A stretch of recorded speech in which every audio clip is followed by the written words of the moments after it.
I wasn't going to take a back seat and just say like, okay, well, this is a breastfeeding thing. This is a woman thing. Like, you figure it out or you don't. Let me know what you're going to do. I'll go do the dishes. Balloons, bazookas, boobies, bosoms, boulders, cans, hooters, knockers, melons, honkers, jugs, rack, tatas, tits, torpedoes, guns, bust, doorknobs, coconuts, and our favorite one, the girls. Welcome to the All About Breastfeeding show, where your host, Lori, highlights mothers just like yourself and goes beyond the surface questions and digs deep so they share not only their joys and happiness in their daily breastfeeding life, but also their pain and struggles and how they worked through them. Episode number 224. Welcome to All About Breastfeeding, the place where the girls hang out. I am your host, Lori Eisenstadt, IBCLC, and I help moms with breastfeeding. As a mother of 3 children, I know what it is like to have your hopes and dreams before your first baby is born. Many of us are quite naive as we go into new parenthood. I know I surely was. There were many things that I realized after the fact that I did not have a plan B for, largely because I never expected to need a plan B. After all, if I did everything exactly the way I was supposed to, it would just work. Having something not go as planned was not in my playbook at all. I learned rather quickly that following all the rules does not guarantee the outcome we planned. This was probably my first big lesson as a mother. This created the next life's big lesson as a mother. What do I do when things don't go as planned? After kicking and screaming and crying and banging things around, I have to decide and figure out, how do I adjust and move on? My guest today is going to share with us how he adjusted his thoughts, feelings, and actions when breastfeeding did not go as planned. Let's get started with today's show. Dr. Jay Warren has dedicated his career to helping people live happy and healthy lives and now specializes in wellness care for pregnant women and babies.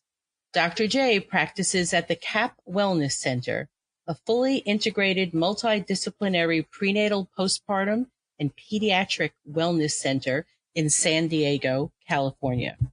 He is a member of ICPA, which stands for International Chiropractic Pediatric Association, APPPAH, the Association of Pre- and Perinatal Psychology and Health, and the host of the podcast, Healthy Births, Happy Babies, where he talks to experts in the natural birth and holistic parenting field every week. Dr. Jay also likes to enjoy an active lifestyle as a surfer, a yogi, and a volleyball player. Although he's becoming more of a runner now that he has a son, Niko, who is 4 years old. And I found out about Dr. Jay Warren because as a podcast host, I love listening to other podcasts, and I love to listen to ones that have something to do with the work and career that I'm in. And I like to also listen to things that have nothing to do with it. But in any event, I found you and Healthy Birth and Happy Babies. And you have wonderful guests, a really interesting podcast. And I would love to welcome you to the All About Breastfeeding show today, Dr. Jay. Oh, thank you, Laura. I'm happy to be here. Thank you for having me. You're welcome. So most of my guests know that it's probably like 95% females on the podcast. I think they're done wondering what a guy could bring to it, because I've had some fabulous men on who are able to bring a very interesting perspective from a male's point of view about pregnancy, birth, and about breastfeeding. And that's one of the reasons why I wanted to have you on, so that you can share some viewpoints from a dad's way of looking at things about breastfeeding, because I think that helps women know. One of the other guests I had was Tim Johnson, and he's a male midwife at an IBCLC. And one of his things he said is that he feels like he can do a really good job because women are not, his term was boylingual. Like, we don't speak boy. I like that. I know, and I loved it. And it reminded me of the book, Men Are From Mars and Women Are From Venus. You know, we just speak a different language. And so I think it's very helpful for us to learn what it is that guys are thinking. It helps give us a better insight and perhaps a better way to communicate with you. So I'm thrilled to have you on the show. Yeah, well, I'm really glad that you asked me for the same reason. You know, the majority of my practice is prenatal care, postpartum care for women and infants under a year old. But, you know, dads are coming in the office as well, alongside either with their partners or maybe when they're bringing their babies in to see me. But guys are that we can be kind of lost, you know, like it's a different generation. Like we're kind of not obligated, but we're encouraged, and we want to be involved in a totally different way than a generation ago was involved in birth and infant care, but we don't really have the models to really know what to do. And so in our center here, we have a lot of the dads showing up. They're taking hypnobirthing classes with the partners. They're coming to our breastfeeding classes, you know, and I think it's really important for them to have the information as well as the moms so that the couple can be this unified front and holding this space. And that's a lot of, and we can talk more about that. I think a lot of dad's role is kind of holding the space, that protector that comes up in us. Like we need something to do with it. Yes. So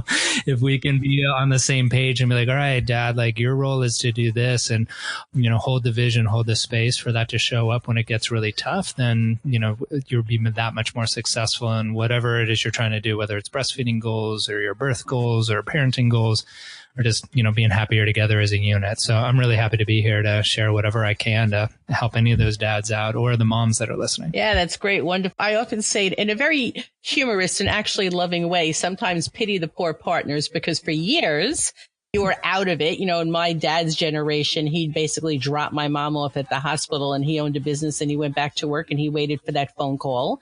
You know, some of them just waited in a waiting room to tell what sex their baby was until they could see the mom and the baby again. And then we gradually changed, and then partners were involved, you know, into the birthing room, but I don't think we're necessarily the best prepared for it.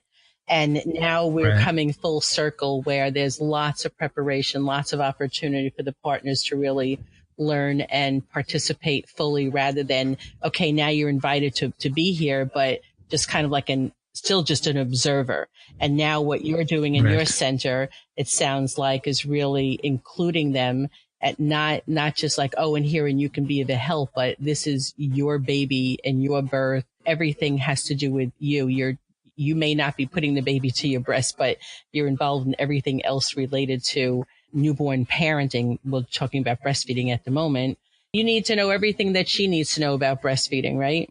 Right. And I've found in my experience here that once dads find out that information, they're much more on board. You know, maybe not that they weren't on board before, but they're more engaged, I should say, in that it's something like, wow, now I understand all the benefits. I want that for my kids. So they're engaged and they're working with, rather than, you know, sometimes when the dads are showing up to class, they're like, yeah, I kind of have to be here because she said I'm supposed to, and that's what I'm supposed to do as a dad, you know. And then our hypnobirthing series is 5 classes, and that might be the vibe the first class, but then by second, they're like, wow, this is amazing. We're going to be able to do all of this. And it just makes such a difference. And as much as I'm working with the parents most of the time, but I joke with the parents, I do this for the babies. I want the babies coming into the world that much more gentle, that's much more natural, that's much more healthy, so they can start off life in a much more powerful way than if they came in damaged and have all this other tension to unwind. And that means the whole family unit needs to be healthy and whole, bringing them into the world and nurturing them in this really important period. And the more that things like you're doing with your podcast and myself, the educational process is planting seeds for how everyone can be involved in it, because it's a family affair, right? It's not just mom, it's not just dad, it's not the baby, it's all of them. Yes, and I love the fact that we're educating people all over the world with podcasting, because we both know that the earlier we get to have contact with parents, the earliest, even preconception, get them hooked up with a chiropractor if they need to, nutritionists to get them on board, eating well, and everything that we need to preconception, then to be able to work with them during pregnancy and the birth, because we just know it all starts there, right? Right. And like looking at your long list of all the amazing episodes you've done, like you have a library there for most likely a woman listening to see all these different scenarios that maybe they never will see, but if they do, they've at least heard some information and be able to act differently because they've been empowered with some information before the fact, rather than waiting until the second week of breastfeeding going south and then scurrying in a sleep deprived state and that stress state trying to get information. So, that's, with your breadth of library of knowledge and myself, it's like, all right,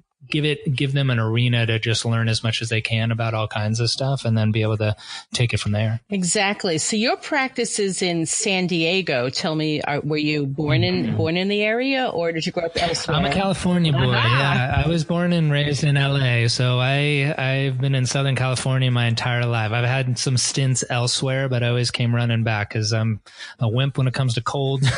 I'm a beach guy. I love surfing and volleyball and all those kind of things. And I've lived in other beautiful places like for chiropractic school and other jobs, but I always came back. And this is my home. My mom and dad are still in LA where I grew up. I've been in San Diego for almost 18 years this round. And I just love being here. And it's an amazingly healthy, beautiful place to not just be as an adult, but also for my kiddo. I have a 4-year-old son now.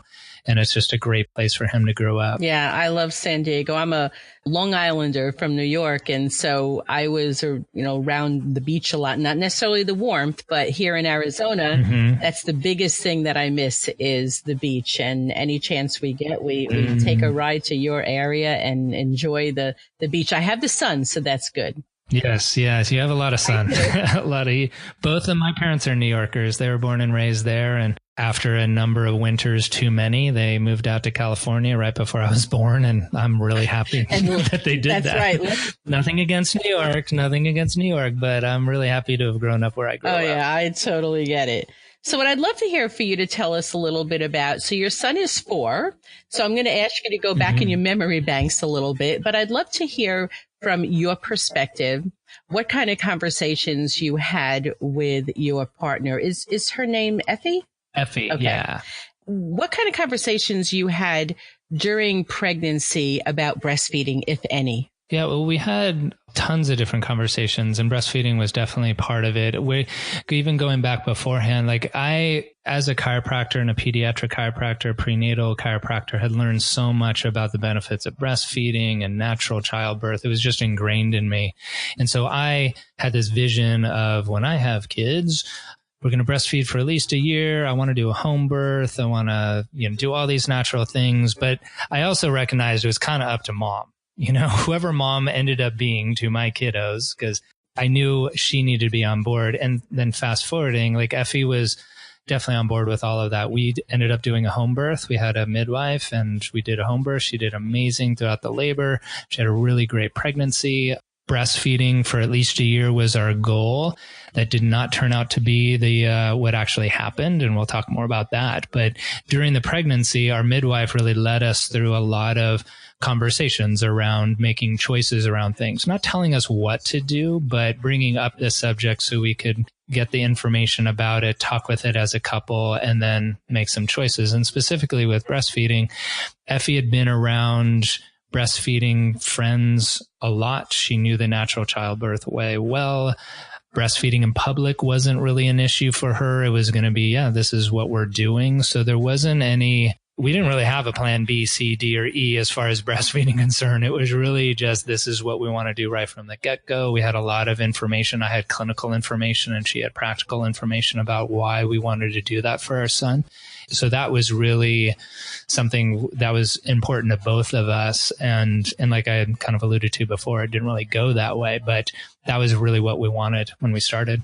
So tell me, when you had a wonderful home birth, and I'm thrilled to hear that things went the way that you had planned. What was breastfeeding like in the very early 24 hours? In the first 24 hours, it was going pretty fine. He latched right away. Right when he was born, he was brought up onto Effie's chest. We got that beautiful skin to skin time, and he latched right away. And Effie was just enthralled and in love, as you are with your kiddo. And So he was born at night. It was around 10 p.m. that he was born. And all that night, he fed well. But it was the next day, I would say, I don't know if it was exactly 24 hours, but that his latch was like really painful for her. I don't know if it was just the adrenaline, the excitement of the birth and coming down from the labor and delivery, that maybe his latch was pretty difficult right then. And it wasn't until that 24 hours later that I remember just even those first couple of days, her wincing when Niko was going to the breast. And so we had right away, our midwife had recommended we have a lactation consultant come to the house, and did. Niko was assessed for the lip and tongue tied. Nothing was there. He just was really aggressive at the breast. And it turns out it was in the first couple of days, it's all the colostrum, right? But as the week progressed and he was losing more and more weight, around that 10%, supply was the issue. And that's when we kind of had to switch gears into supply. What was that like for you? Because you're very much looking forward to this beautiful baby and the mom breastfeeding, and you used the word wincing. And so this isn't something that you can take over for her. There's a lot of other things that you can do as far as household and feeding and hydrating and diaper changing and et cetera, but you can't do the actual art of breastfeeding. From a guy's perspective, what does that feel like when you see your wife suffering when she's doing what you feel, you both so lovingly wanted to do? And as you watch your baby losing more weight, what is going through your mind? Lord, it's really rough. It was really rough because of exactly what you said. I was feeling really powerless, like it was something that Effie's got a really high pain threat. If it was just a pain thing, like I would have tried to take it from her. Obviously I couldn't. And it was something where, as you were just saying, like my role, I concepted it as is, all right, you grew the baby, you birthed the baby, you're going to be feeding the baby. I do everything else. I'm in charge of like everything in the household. And then when she was having these challenges, I was doing everything I can to like relax her before the feed, help Niko calm down before the feed as well. And then, support her in whatever way I could while the feed was going back. But she was in so much pain because of it. It was, powerless was definitely the way I felt there, where, as a guy, we want to fix things, right? We think things can be fixed, which is a fallacy, and we want to try and do that. And when we can't, we get frustrated. And so I wasn't going to voice those frustrations to Effie, because I didn't want her in any way to think that I was frustrated with her, which I was not. And I was not frustrated with Niko of like, what's wrong with you? Why can't you feed? It was just like, all right, this is not the ideal situation. Like all hands on deck. What do we got to do? And I was thankfully being in the field and knowing a lot of lactation consultants and midwives, and like I was just trying to find out, like, what can we do? Like, what is it, a technique thing? Is it a position thing? Is it a relaxation thing? What can we do? Taking a little break for you to hear from one of my favorite Phoenix doulas. Hi, I'm Morgan from the Phoenix Doulas. At the heart of who we are, the Phoenix Doulas are passionate about you having choices during childbirth. Whether you choose to birth in the hospital, in your home, or in a birth center, whether you want an epidural or no pain medication at all, we would love to support you. For more information, you can visit us on the web at www.thephoenixdoulas.com or search The Phoenix Doulas on Facebook.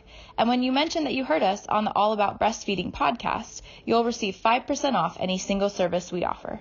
Let's get back to the show, where Jay tells us how he did his best to help Effie with her breastfeeding challenges. Looking back on that time, like I definitely went a little overboard with being, I guess it is an urgency thing, because, we got to feed, baby needs to be fed, right? I went pretty aggressively at finding all these things and might have overwhelmed Effie in the first couple of days with information, suggestions. And she definitely got to that point of like, Jay, enough. Like I need a break. I just need a break for a couple of hours and not try to figure this thing out, which was great that she could communicate it to me. I feel guilty in a way that I forced her to that. I'm like, I remember putting her hand up and like, would you just stop for a second? But she's overwhelmed with 9 months of pregnancy, a birth, sleep deprivation, kids not gaining weight, all those kind of things. So once we got a team around us that was assessing what needed to be assessing, giving us the directions of where to go, like I was able to surrender into their expertise, because it definitely wasn't my expertise. I knew who the expert were and I could bring them in, but I needed to really kind of release into their expertise so I could then be a support to Effie and to my son, rather than trying to like figure it out in a clinical sense.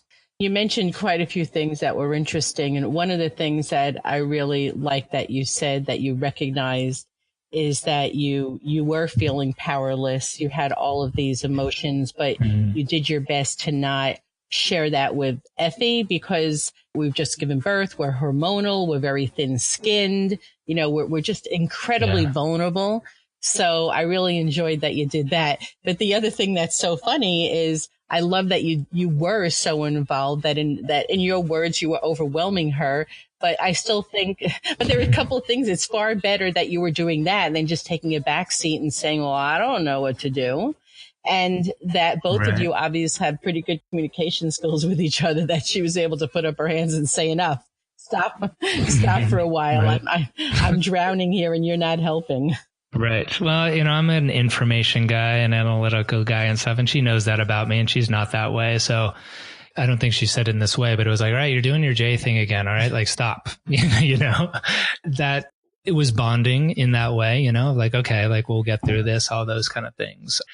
You know, I think, you know, kind of going back to the earlier part of our conversation, which is more conceptual around information and dads having this kind of information, or the moms having this information to deliver to the dads, is that I wasn't going to take a back seat and just say like, okay, well, this is a breastfeeding thing. This is a woman thing. Like, you figure it out or you don't. Let me know what you're going to do. I'll go do the dishes. You know, like it was something where I had information of knowing what could be what the normal way looks like, you know, in an ideal scene. Okay. Comparing it to that, this is not it. So what are things that we can do to accelerate that process to make it easier? And so I jumped into that gear of knowing that something could be different. And instead of, as you were saying, like kind of leaning back and letting, quote, nature take its course when it actually needed some helping hand. Yes, and that's great, because when maybe you were doing a little bit too much, but the thing is, we need for you to do that, because as women, especially if you're in pain, you're anxious, you're nervous, we're sleep deprived,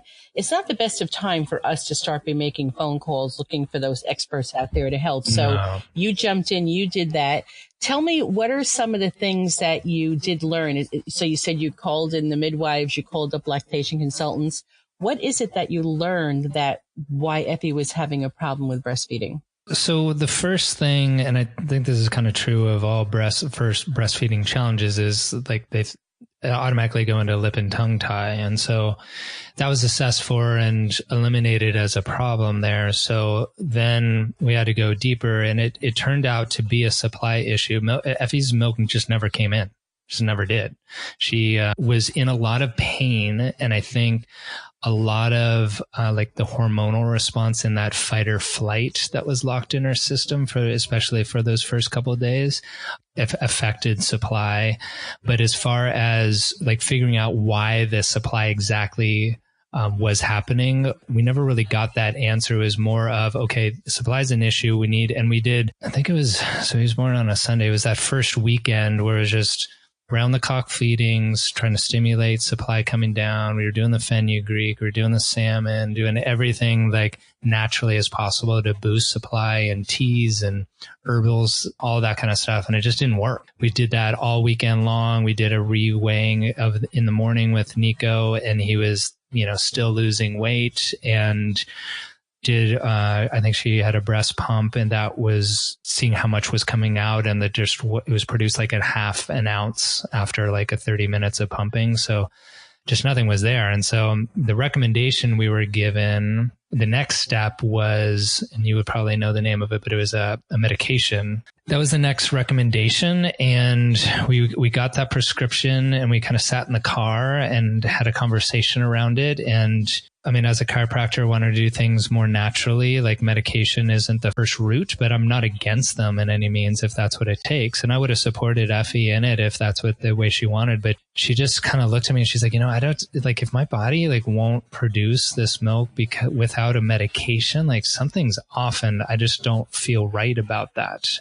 I supported it in there. And so we decided then that we were going to switch over to formula feeding. It's still trying to stimulate the breastfeeding there and or the milk supply. Her supply after another 2 weeks never came in. And so, talking about plan A being like we're going to breastfeed for a year, it turned out like, my kid was formula fed, which is definitely not the way I concepted it as well. But that's kind of the way life, the cards that we were dealt, and we went with them and we just had to. It's one of those kind of first parenting experiences, right? Of like you have your plan A and then life sends you, life happens. And then you have to have your plan B and plan C and plan D. And that was our first one. It was right away. It could have happened in the pregnancy, it could have happened in the birth, but that was definitely the first experience we had as parents of, okay, this was not original plan. I think we did really well. It took some time. Effie more so. Yeah, I mean, and I'm sure that your listeners can relate to this, and I'm sure you've heard this a lot. Like, Effie dealt with a lot of guilt.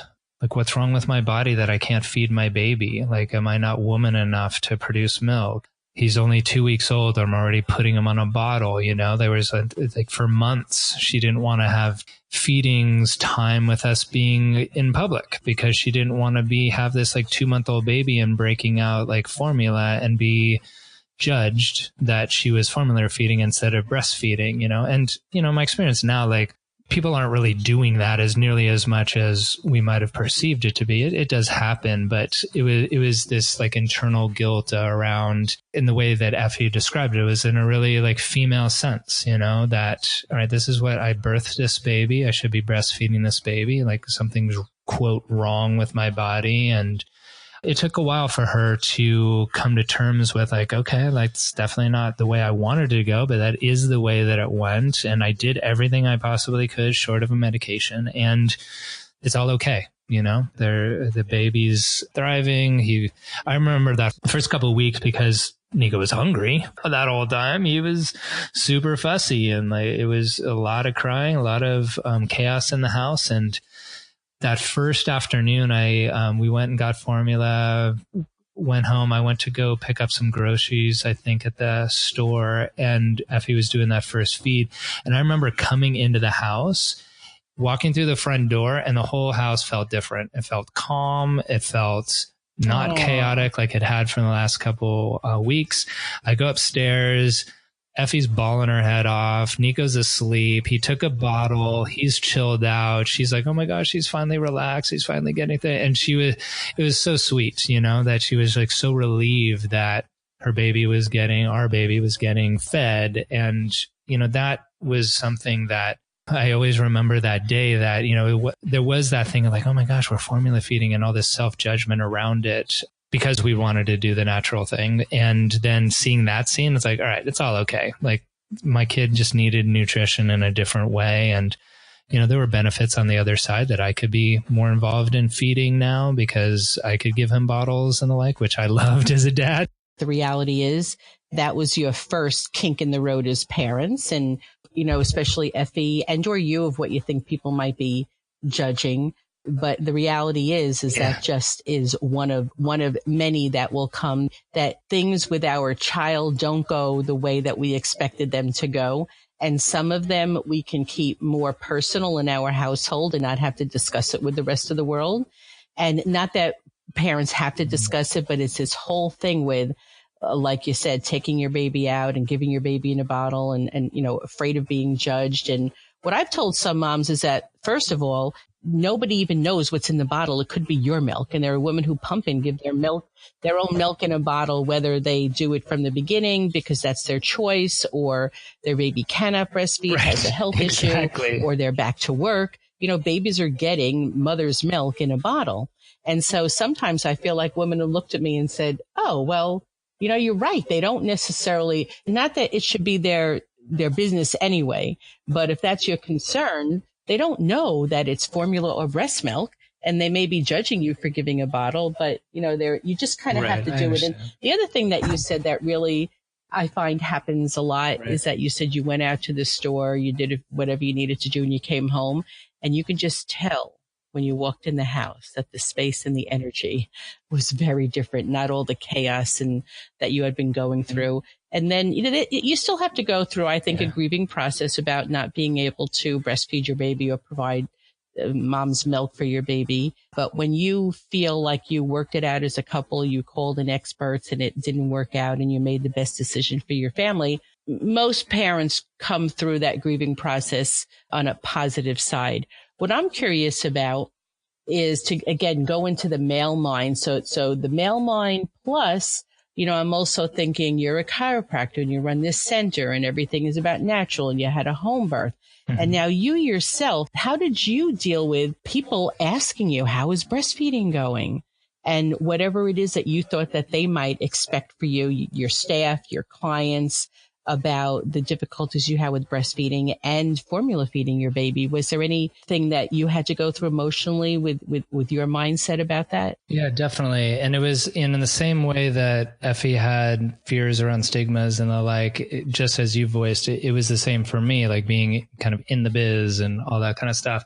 But it was really only the first couple of times I was relating the story that was the hard ones because of all that self-judgment. I'm like, what are they going to say? Like, this is like natural birth, home birth, Jay, like, and now you're saying you're formula feeding the kid, but it was out of necessity. Right. And so in telling the story of like how we got to that point, the people completely understood and it opened up conversations. And I find this, Niko's 4 years old and telling that story to the parents that I work with has been really liberating. Not that it's giving people a green light to formula feed their kid, but a green light in like, yeah, it's hard. Like, what do we do? And I felt during that time, that same kind of judgment or stigma or embarrassment's a strong word, but that kind of like, oh, hopefully they don't ask about the breastfeeding thing, But once I told the story and it then became a parenting story, it became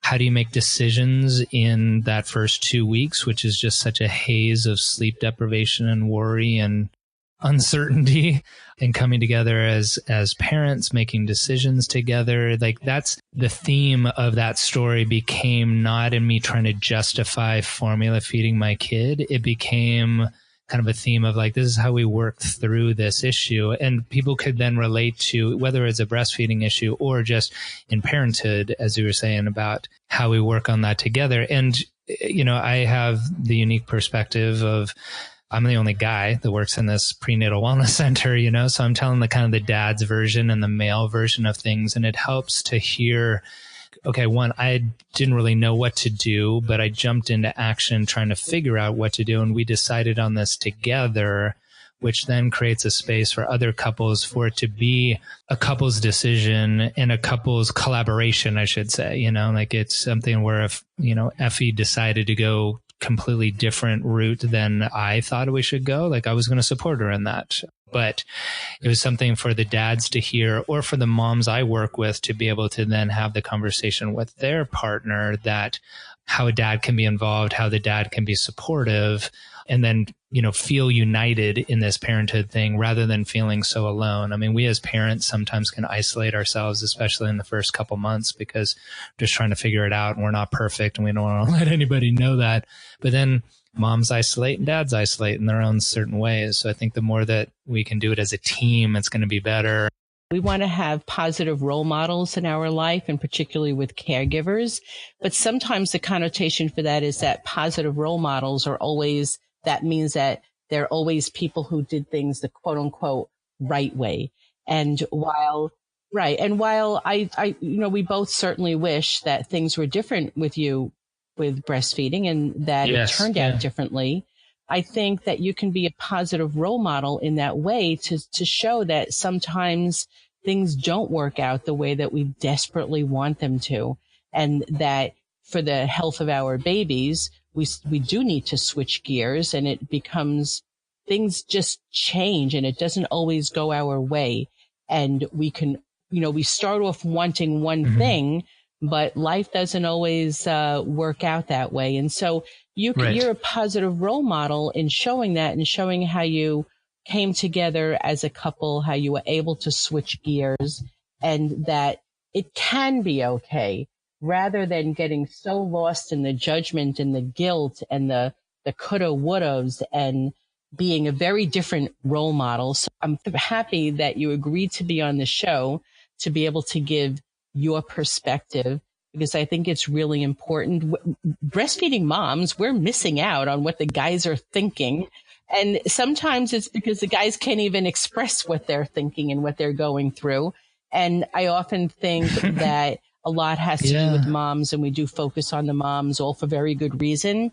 But I also think that we are doing a great disservice. Some of us, and myself included, I'm always reminding myself, the guys are just as important as the women are in the whole breastfeeding thing. They have thoughts, they have feelings, and we need to bring them in and participate as much as we want the women to participate.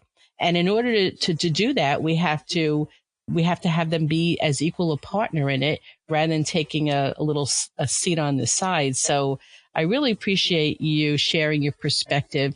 It's 4 years later. Maybe you could tell me something different, but I imagine that there's a part of it that's still a little hurtful, and it's hard to share this story. I'm sure you'd like to share a much more positive story about being able to breastfeed, but you recognize that it is a story. It's a true story. It's your story, and how valuable it can be for other couples. Yeah, I mean, absolutely. Like, if it could have gone different, or there was something, if it was that he was breastfed for a really long time, that's absolutely, we would have chosen that.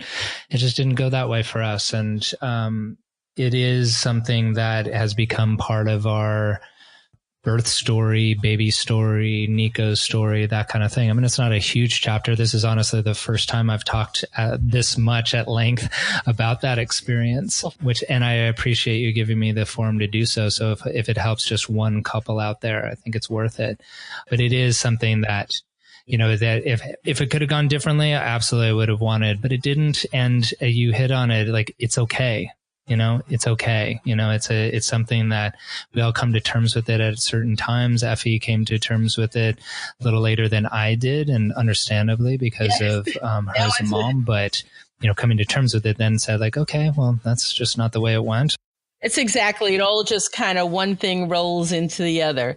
So, Dr. Jay, I would love for you to have the opportunity, for my listeners who don't know about your podcast, they're going to be listening to it now, because I'm going to share them all the information about it.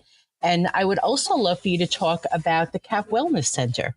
Sure. Yeah. So the CAP Wellness Center here in San Diego, you can go to capwellnesscenter.com. That's capwellnesscenter.com. You can also reach me through my website, which is drjwarren.com. There's lots of resources there as well. And, like I said, like, I get a lot of requests through the website around, like, hey, do you know anyone in my neck of the woods? And if I don't know right away, I have some resource lists that of associations I'm part of that I can reach out to be able to just help you on your journey and navigate it through that much easier. I'm smiling as you're telling me about this center. So next time I'm in San Diego, I'm going to give someone a heads up there and check you out. Are you saying that all of these specialists are all under one roof? Wow. Yeah, it's really amazing. I mean, bringing it back to breastfeeding too, in that collaboration sense, on Wednesdays, we have a free breastfeeding support group where moms can come in, and it's led by a breastfeeding consultant. She's also a craniosacral therapist. So,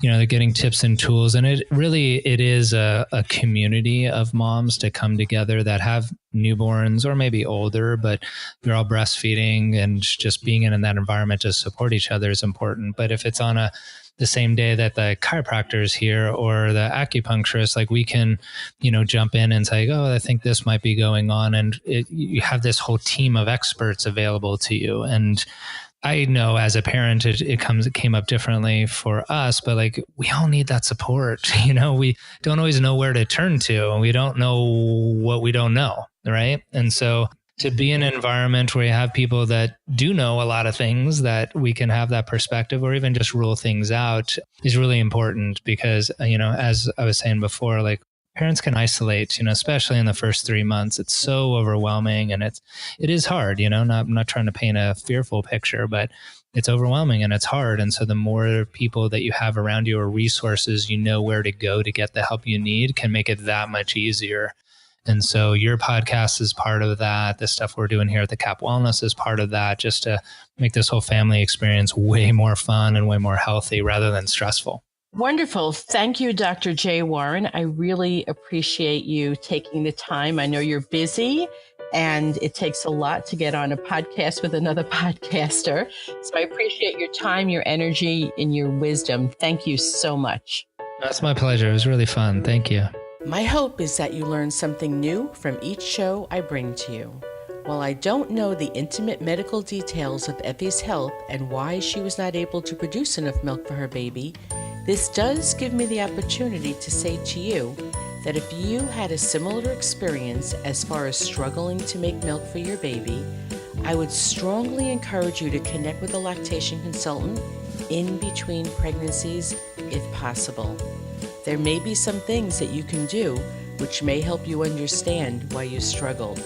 There may be some health issues that moms do have that they can actually make changes which can increase their likelihood of making enough milk for their babies. I have worked with enough women to know that this is true. It is certainly worth investigating. However, the best time is in between pregnancies. Before I say goodbye today, I invite you to join the Facebook group for this podcast. Just go to Facebook and search for these 4 words, All About Breastfeeding Community. And you have to have community on there, otherwise it goes to the wrong Facebook page. So go to All About Breastfeeding Community and press the join button, and I will see you in the group. To learn more information on how I can help you with breastfeeding, just go to allaboutbreastfeeding.biz. If you are struggling with breastfeeding challenges, I would love to help you. Until the next show, bye-bye.